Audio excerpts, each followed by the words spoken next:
नमस्कार मित्रांनो, successful future begins या आपल्या यूट्यूब चॅनलवर आपल्या सर्वांचं सहर्ष स्वागत आहे.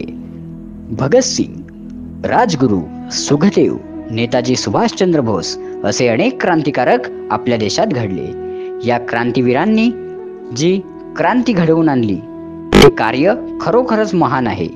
त्यामुळे हे कार्य सदैव स्मरणात राहावे या हेतूने आपण दरवर्षी 9 ऑगस्टला क्रांती दिवस साजरा करतो.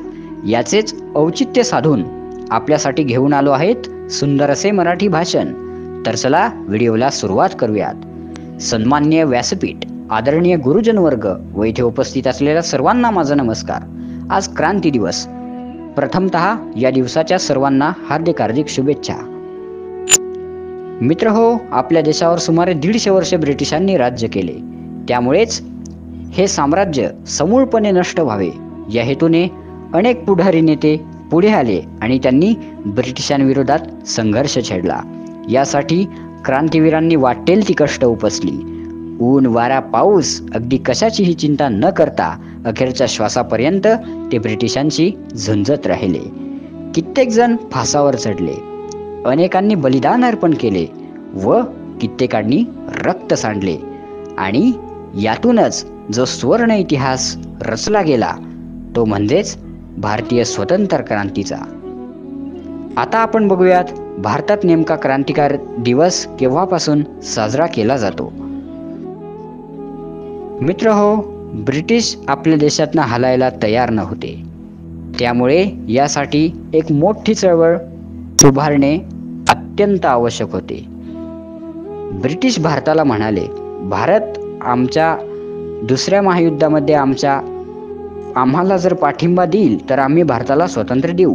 भारताने ब्रिटिशांना पाठिंबा देखील दिला, पण ब्रिटिशांनी तरी देखील दगाबाजी केली.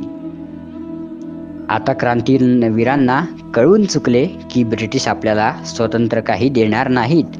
त्यामुळे आपल्याला चळवळ उभारावीच लागेल. यासाठी राष्ट्रीय सभेचे 1942 मध्ये एक अधिवेशन भरले. या अधिवेशनात महात्मा गांधींनी छोडो भारत चळवळीची घोषणा केली. ही बातमी ब्रिटिशांना आदल्याच रात्री कळाली. त्यामुळे त्यांनी भारतीय प्रमुख नेत्यांना अटक केले, जेणेकरून ही चळवळ दडपली जाईल.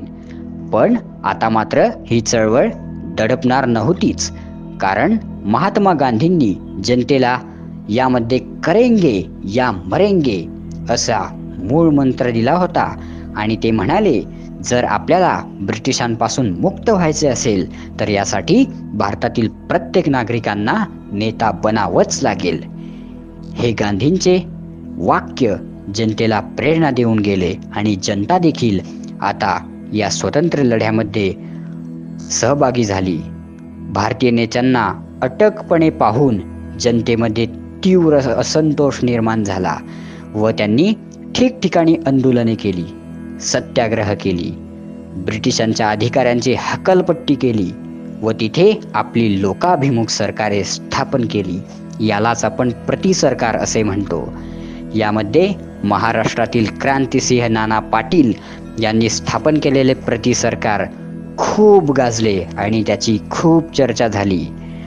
जनतेने ठिकठिकाणी आंदोलने केली, सत्याग्रह केले, गोळीबार केले व ब्रिटिशांच्या कचेऱ्या देखील ताब्यात घेतल्या. ब्रिटिशांनी जनतेवर लाठी हल्ले केले, गोळीबार केला, तरी देखील जनतेने न डगमगता ब्रिटिशांना आव्हान दिले, चॅलेंज केले आणि याचा सामना जनता करत राहिली. आता जनतेला सुद्धा स्वतंत्र हवे होते व जनता देखील यामध्ये सहभागी झाली. त्यामुळे ब्रिटिशांना कळले की आपण आता भारतावर फार काळ राज्य करू शकणार नाही व यातून 5 वर्षानंतरच या चळवळीमुळे 15 ऑगस्ट 1947 रोजी भारत स्वतंत्र झाला. ही चळवळ ऑगस्ट 1942 मध्ये घडून आली. त्यामुळे आपण ह्याला ऑगस्ट क्रांती असे म्हणतो आणि तेव्हापासून आपण हा दिवस साजरा करतो. या क्रांतीवीरांनी केलेले कार्य खरोखरच महान आहे. त्यामुळे मी यांना कोटी कोटी नमन करतो आणि शेवटी एवढेच म्हणू इच्छितो, थांबले न विश्रांतीस्तव, ना पाहिले कधी मागे. थांबले न विश्रांतीस्तव, ना पाहिले कधी मागे, संघर्षातून विणले त्यांनी स्वातंत्र्याचे धागे. असे होते आमचे भारतीय क्रांतिकारक.